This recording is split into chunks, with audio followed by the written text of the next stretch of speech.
Welcome students. So in this particular video we are going to learn how to transfer a block of data from one location to the another. So here the location I can say that source block, and to where I wanted to pass I can call this as a destination block. So here right now whatever example we have taken, here we are assuming that these both blocks are non-overlapping and both blocks belong to the data segment of 8086.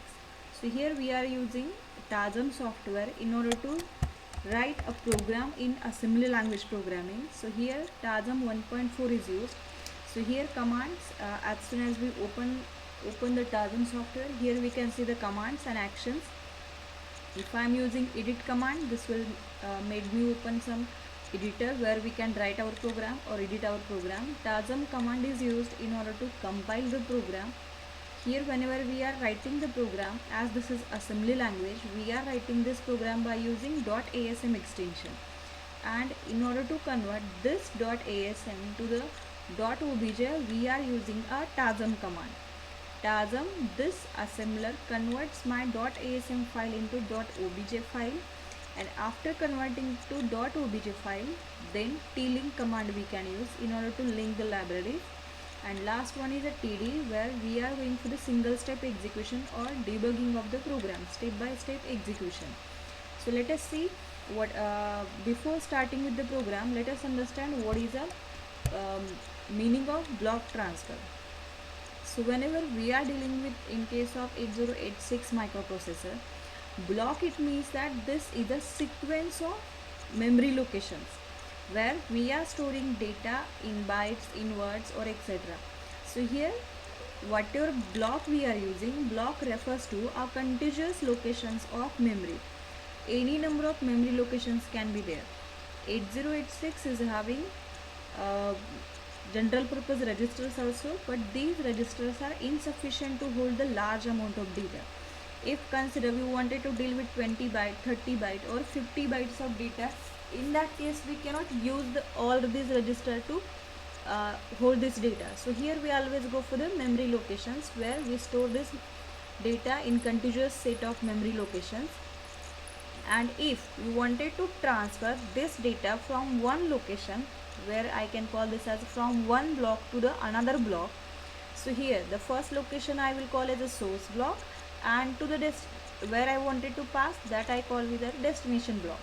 So here consider these are my addresses where I wanted to pass my data, from where I wanted to pass my data. These are the values, and these values I wanted to pass from 6000 location to 7000 location. Similarly 6001 location I wanted to transfer to the 7000, and respective element to the respective destination blocks. So here what are the contents of destination, it doesn't matter with us. Right now we are not dealing with the exchange. This is a one-way transfer only. And here we are dealing with the byte data, not word data. Let us consider my block is of 10 bytes. From one location I wanted to pass the data.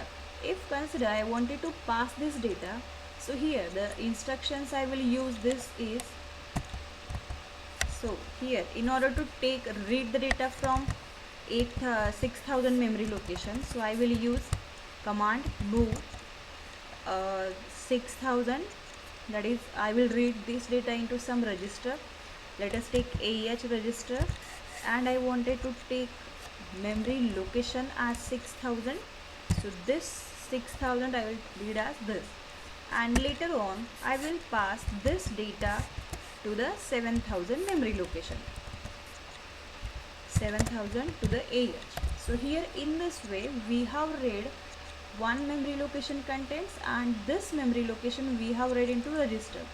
We cannot write instruction move 7000 H, 6000 H, because in a single instruction we cannot use two memory references, and that's why we are reading the value located at this memory location. Square brackets indicates that this is a memory location. From this location we are passing data into some register, any general purpose register we can use, and when after reading this data I can transfer to the destination block. So here only one byte I have transferred. Now if I wanted to pass contents of 6001 to the 7001, the same instructions I will write. Move AH comma 6001 and sorry H, as we are dealing with always hexadecimal values, move to the 7001 location H and AH. So here right now two memory locations or 2 bytes I have transferred. Right now we wanted to pass 10 bytes. So here the same set of instruction, move AH comma memory location contents, reading into some register, and from register passing to the memory location. I cannot go on repeating this statement. Right now my block is of 10 bytes. If my block is of 50 bytes, such 100 instructions I need to perform. So here we need to perform some looping so that we can reduce the program length. Here these two instructions are getting repeatedly and only memory location is getting changed. And in order to reduce my program length, I will use some variable I.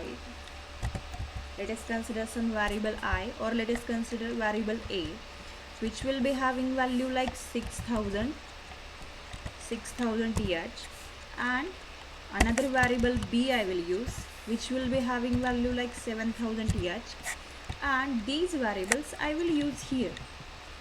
A variable and then next B variable, and whatever remaining statements are there, to that simply I will increment my A, increment my B, and here a looping should be there, and from here I will jump to up, and this will be my sequence of the statements which I wanted to repeat. After incrementing, A will become 6001, B will become 7001, and the same instructions we can implement. Right now my block is of size 10. From 0 to 9 it gives me 10. So here I will use one more variable, C variable, equal to counter. Counter is right now 10. So I will use this counter, and as soon as I perform single transfer, I will decrement my counter, indicating that at least single transfer is done. And here we'll check for the counter is not 0. So here J, N, Z, this condition I can use, jump not 0, and if not we can jump to the out. So this is how we can reduce our program load. So in this way we can transfer any number of the bytes, let it be 50, let it be 100. We can transfer within the same set of instructions, only counter value we can change here. So in order to use these variables A, B, etc., 8086 doesn't provide us, yes, we can use the variables etc., but when it comes to the memory location, we cannot use any random variable point to the memory location etc. So here we are using always some index variables, index variable or index registers in case of 8086, which will make these pointing to the memory locations. So here there are 3 registers which can be pointed to the memory, SI, DI and BX. So these are the 3 registers which can be used as a memory references, or we can call these as offset registers, SI and DI, and BX, this is always a memory pointer.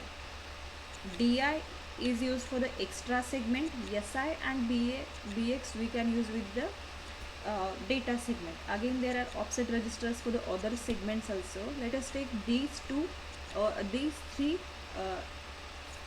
registers in order to point to the memory locations. So here either we can use these 2 combinations, or either we can use BX with the any of these registers. So let us take this A as my SI and BX as my destination, and C variable 8086 provides us a CX as my default counter, which can be used for the every looping instructions etc. So here I will use these variables, SI equal to 6000, BX equal to 7000 and CX equal to counter. So this is done. So this will be the initialization to the source address, starting of the source address. This will be initialization to the destination address, and this will be initialization of my counter. So instead of A, I will use variable or register SI, and instead of B, I will use variable register as a BX. Increment SI and increment BX. So in this way we can increment this and decrement the CX and jump if not 0 to the up. So instead of these two instructions, we can use a simple instruction called loop up. So here loop up by default decrements the CX, checks whether CX is not 0, and if not, it will again move to the label provided into the instruction. So on this basis we are writing program here. So here best part of this program is that here we are having flexibility to choose which any of the registers we can use as a source, or any of the variable we can use as a source or destination. So there is no restriction regarding how that SI should be used as a starting address or SI should be used as a source. So here when it comes to the string instructions, it becomes that my destination should be always a extra segment, and the SI and DI in case of string instructions strictly points to the data segment and extra segment. But when it comes to the manual, that without using string instructions we can make these points to the any of the segments. So right now both of these SI and BX are pointing to the data segment only, and we can use any other register as a counter, but this doesn't work with the loop. With this it works, but with the loop strictly it should be CX as a counter. So the same concept we will write into program in case of some detailed view. So let us move to the TASM.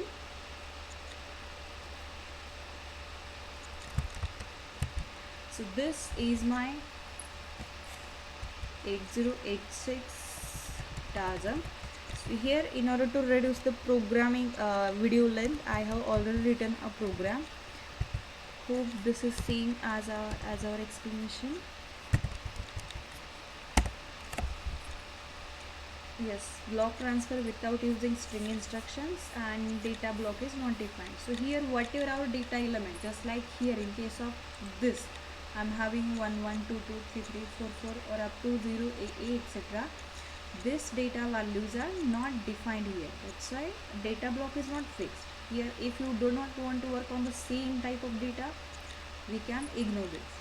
And here declaration of the code segment.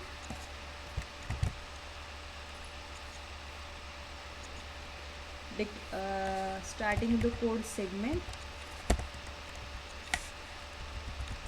assuming that CS starts my code starting with this SI. Here instead of BX I have used DI. Let us use BX. Whatever explanation we have covered as per this. CX 10 elements I wanted to transfer, so CX I will be using as counter. So loading the source contents into AH, then passing read contents from memory location to the BX or destination, incrementing SI, incrementing BX and decrementing CX, then jump not 0 up. Here this will be quitting code and done. So this is how we can write our program in order to transfer a block. So here we are not dealing with the same type of data. That's why I had not declared any data segment contents here. So I will store my file, save my file, and let us go for the execution. So this edit command we can use in order to write our program or edit our program. Now we can move towards the execution of this program. So for the execution, first we should compile or assemble our program. So TASM command we can use, to which source file is given as input. No warnings, no errors. Now next go for the linking.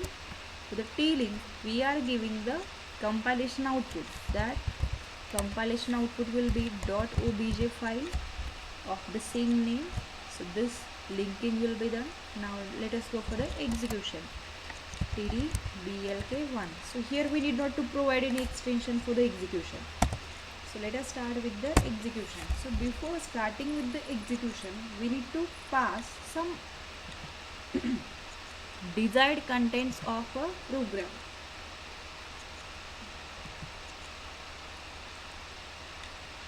So here in case of data segment, we can pass 1 as data segment contents, 2. So here simply bring the cursor to the location where we wanted to change the contents, and then we can go for the typing the numbers directly and pass the contents on which you wanted to deal with.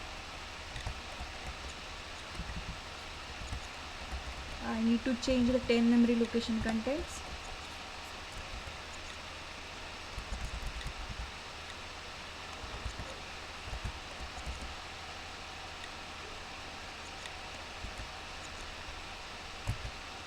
Then here we have changed 10 memory location contents. So now we can go for the execution. So here I am using F7 in order to, here we can see the trace we are using, F7 we are using for the tracing. So whatever single step execution is there, for that we are calling it as a tracing also. So here my destination contents are 20.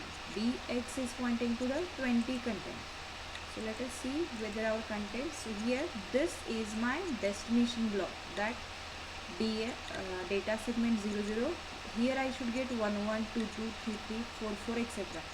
So let us see whether we are getting the same output. 2 2, yes. 3 3, 5th element, 6th. So we have to continue until the counter becomes 0.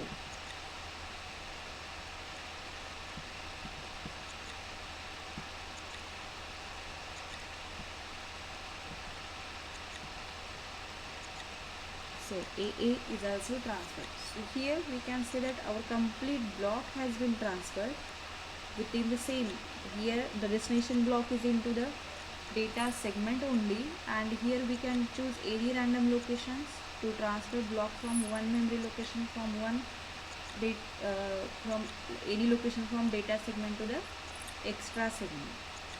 So here we say that a block transfer program has been covered, and I hope you are clear with the concept and you are able to type and execute the program by your own and practice.